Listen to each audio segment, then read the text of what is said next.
Всем привет, дорогие друзья! Давненько мы с вами не катались на одном заряде вдаль. И уж тем более мы никогда не катались на BR40. Действительно, я недавно понял, что мы ни разу не ездили на наших трайках вдаль по Китаю. И вот сегодня мы узнаем, сколько проедет трайк BR40 3000 на одной батарее. И заодно посмотрим, я думаю, красивые виды, если нам позволит погода. Поехали! Что я со включенным светом ехал все время. Ключи я их забыл. Потому что, знаете ли, большая попа требует больших сидушек. Главное нежненько все делать. Эй! Остановочка с таким прекрасным видом. Исторический момент. Батарея отключилась.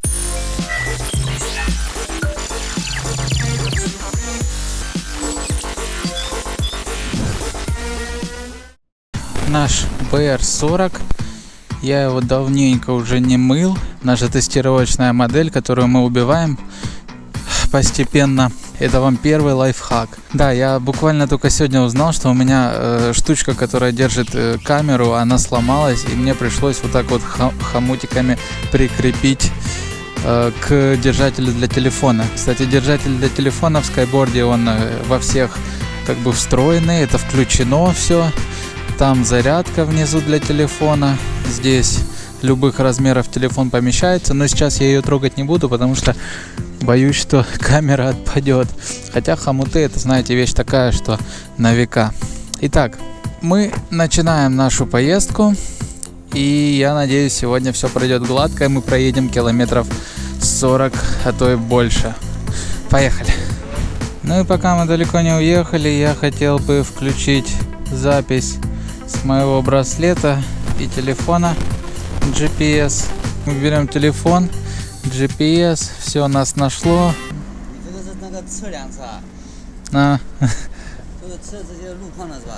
Кто это?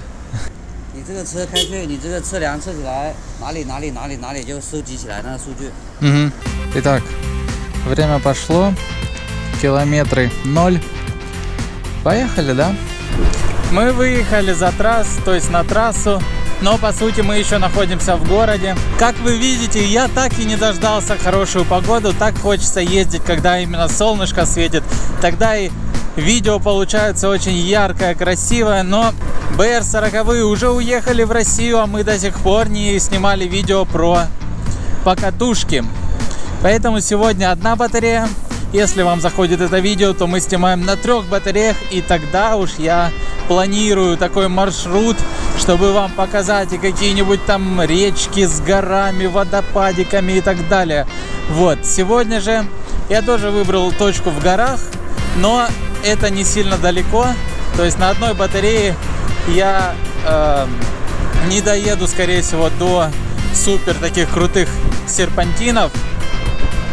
Тем более мне надо еще на чем-то возвращаться. У меня, конечно, 2 батареи. Вот одна полная, на которой я сейчас еду, а вторая такая половинчатая. Я ее не дозаряжал.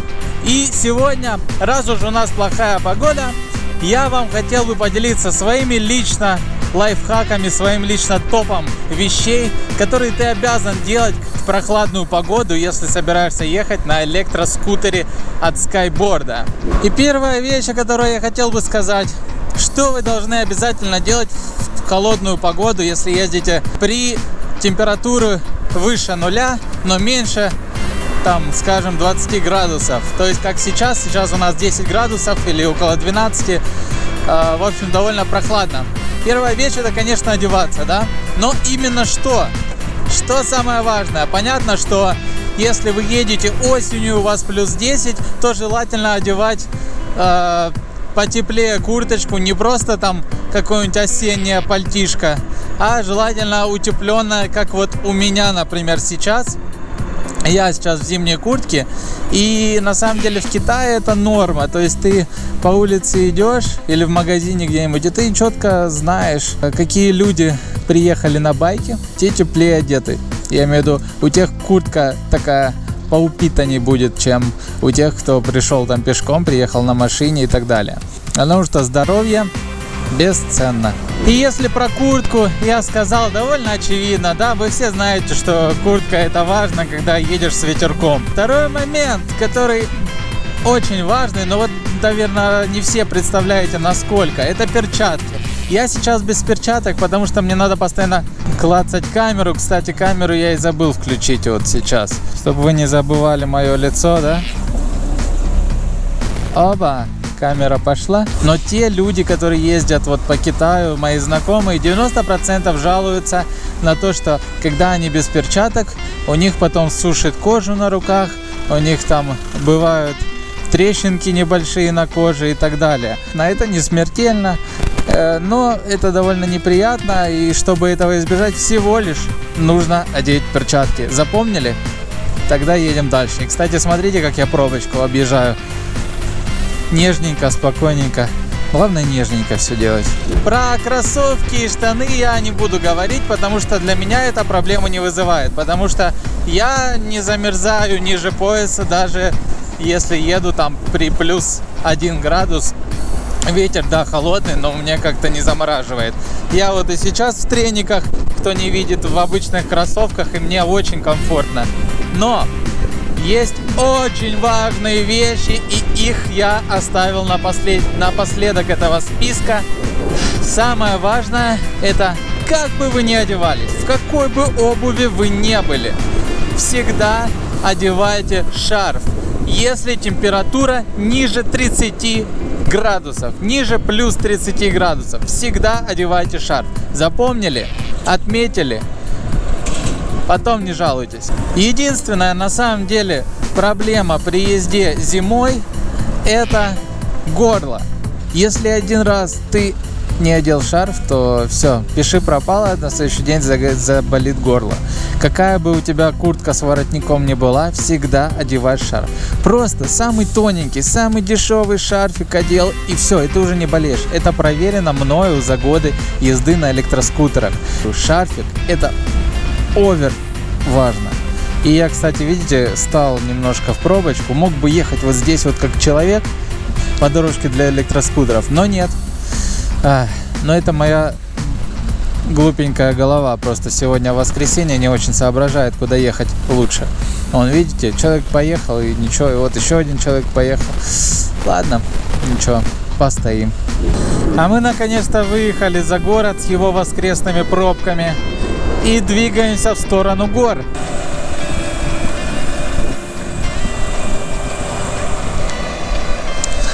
Эй!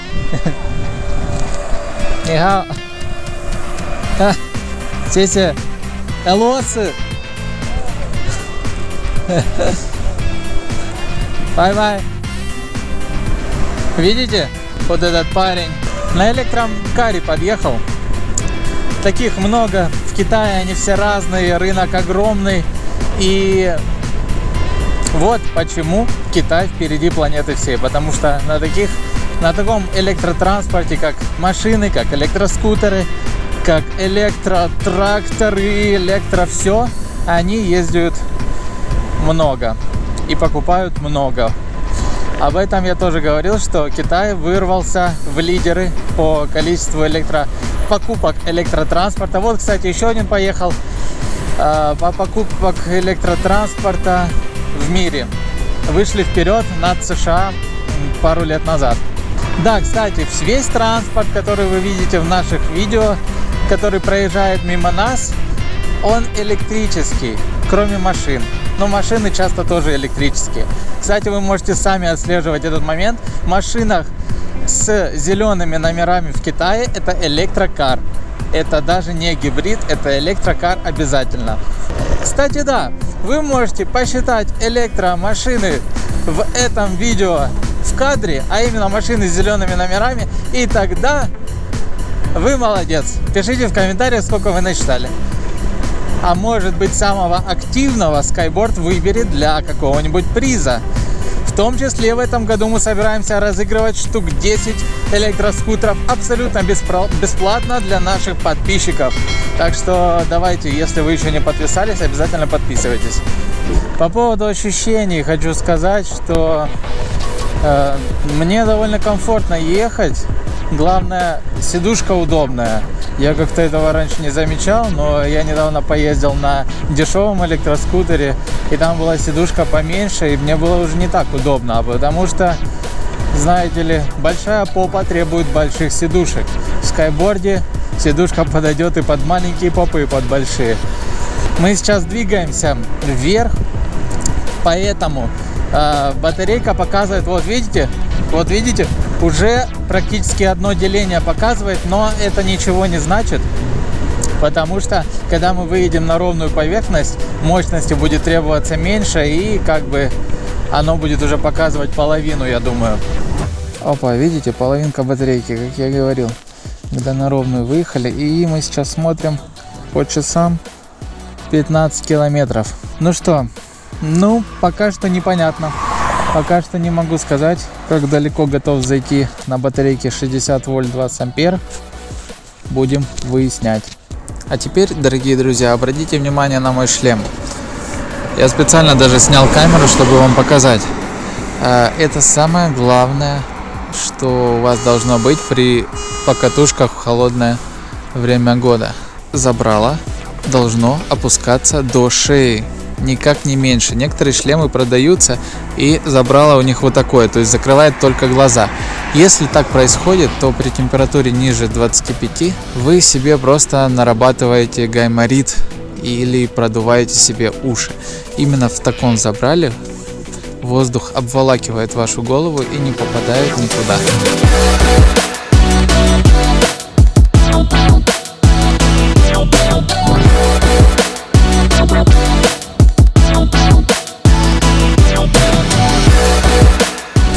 Проезжаем озеро замечательной кристальной воды. Как бы хотелось в него окунуться, если бы было потеплее. И мы все едем в гору. Не знаю, насколько вам заметно. Там камера, конечно, все искажает, но сейчас процент подъема где-то 15%, может чуть больше, 20%. Сколько же в итоге выйдет? Блин, мне аж самому интересно стало, сколько протянет. О, ребят, я же только сейчас понял, что я со включенным светом ехал все время. Ну ничего, для вас это даже лучше. Вы теперь знаете, что вот именно столько он проедет со включенным светом. Противотуманки я сейчас включил, а лампа основная горела все время. Вот дальний свет горел все время. Я просто не видел, Мы выезжаем из туннеля и даешь свет. Бам! Кстати, этот мост мы уже снимали, мы тут ездили. Как раз в том выпуске, когда мы прощаемся с Андреем, его прощальный ролик, он рассказывал про историю, где мы застряли, где у нас сгорело мотор-колесо из-за очень крутого подъема.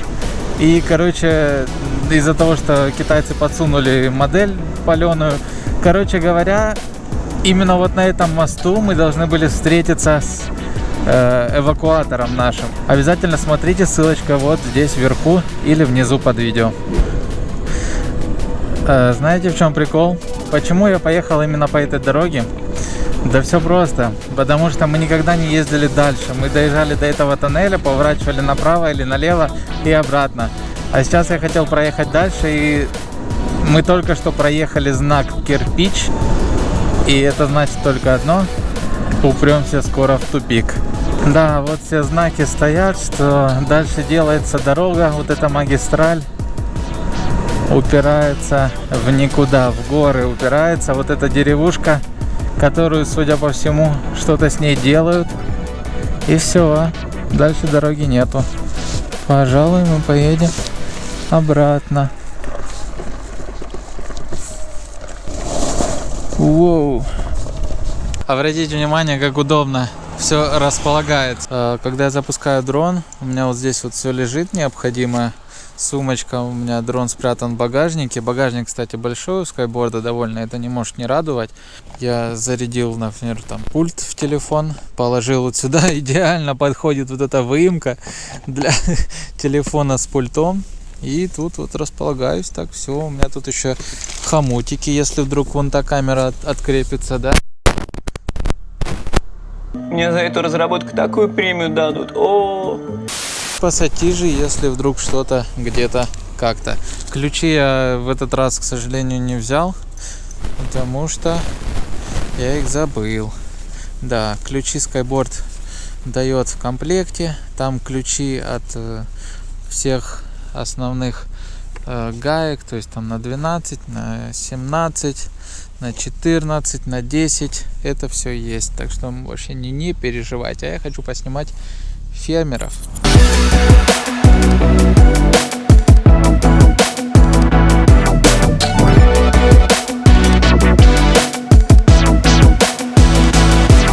Итак, давайте посмотрим. У меня здесь небольшая остановочка с таким прекрасным видом.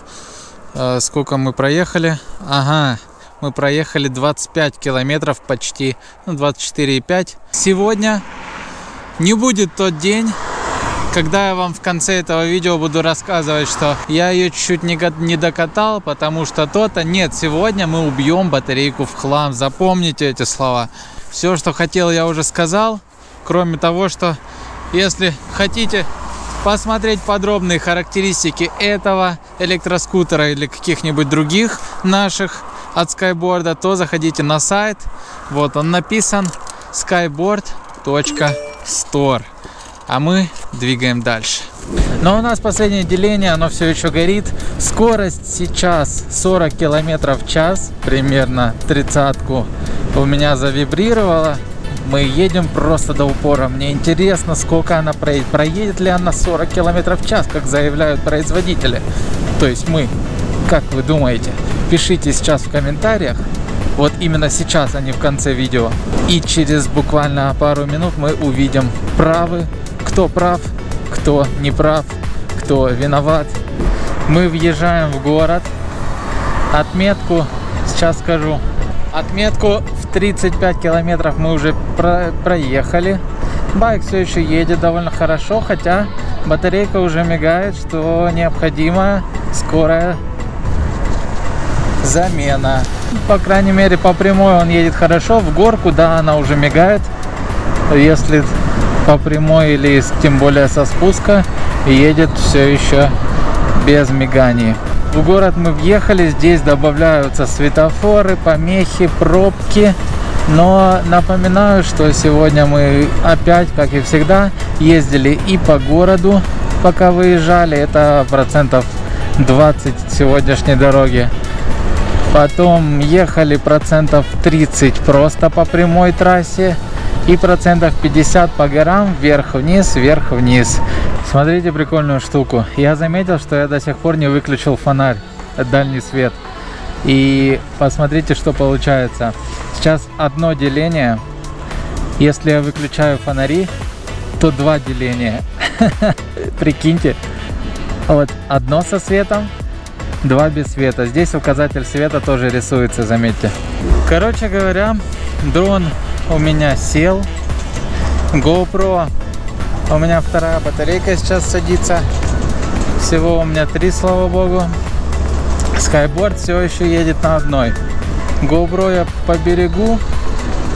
И уже, в принципе, все, что хотел, я сказал. Поэтому включение сейчас.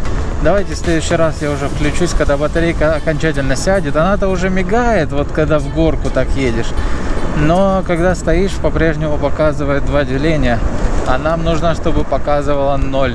В общем, приехал я в город, я уже немножко проехал свой район, ну, чтобы докатать уже до точки. Смотрите, батарейка мигает. Она мигает даже в стоячем положении. Но при этом байк едет и едет и едет. Едет, конечно, не так быстро, это само собой. Он едет около 40, может 37 километров в час, мне показывает. Но, тем не менее, это нормальная скорость для перемещения. И я жду, когда совсем выключится двигатель. Но сейчас вот мне хватает мощности, чтобы спокойно заезжать на бордюры и так далее. Ребята, я надеюсь, камера пишет. Исторический момент. Батарея отключилась. Мы посмотрим, сколько же получилось. Сейчас еще раз проверяем. Все. Байк вообще не включается. Вообще не включается. Ну что, делаем выводы. Ну посмотрите на него. Ну посмотрите на него еще раз. Буквально через секунду я вам покажу, сколько же сегодня он проехал. Я еще сам этого не знаю. Почему я здесь оказался? Потому что батарейка села вот там прямо на дороге. Я буквально прокатил 70 метров. Так что не ругайте меня сильно за то, что навигатор покажет на 70 метров больше, чем нужно. Смотрим. 41.57. 41.57. Проехал BR40 на батарее 60 вольт, 20 ампер часов. На BR40 проехали 41,5 километр. Прямо сейчас у меня просто села батарейка на GoPro, уже вторая. Итак, делаем вывод. Как садится батарейка? После 30 километров начинает мигать, если ты едешь в гору. И, в принципе, это нормально. А дальше она постепенно разряжается. Эмблемка батарейки просто мигает, нулевая. И показывает, что нельзя ехать вообще. На такой индикации я проехал еще около где-то 3, нет, наверное больше, где-то 5 километров я проехал на абсолютно пустой батарейке. После чего она просто погасла в один момент. Показала, что, увы, братишка, не сегодня. Еще раз зажигаем. Ой, она зажглась, слушайте. Ну, это остаточная, видимо, потому что буквально 50 метров назад она потухла. Видимо, пока она постояла, немножко это еще набралась сил. Но я не думаю, что она проедет больше там с пару сотен метров. Поэтому делайте выводы сами. Вот при такой погоде, при таких условиях я проехал столько-то. Ездили мы и в гору, и с горы, и по прямой, и по городу с миксом, со светофорами. Решайте сами. Наш сайт skyboard.store, где вы можете увидеть все подробности. А если вам мало сайта, то ищите свой город вот в этом списке. Это наши официальные дилеры. Вы можете прийти в любой из этих магазинов, посмотреть, пощупать, покататься и только после этого принять решение. Поэтому до новых встреч. Если вам понравилось, то пишите в комментариях. Я сделаю пробег на 3 батарейках, и тогда мы уже точно заедем в какие-нибудь дебри, в какие-нибудь водопадики, деревушки, и это будет очень интересно. Я почему-то очень люблю китайскую деревню, и виды вообще тут очень классные, за городом. Города вот такие вот мне почему-то не нравятся. Вот, пишите, что думаете вы. До встречи!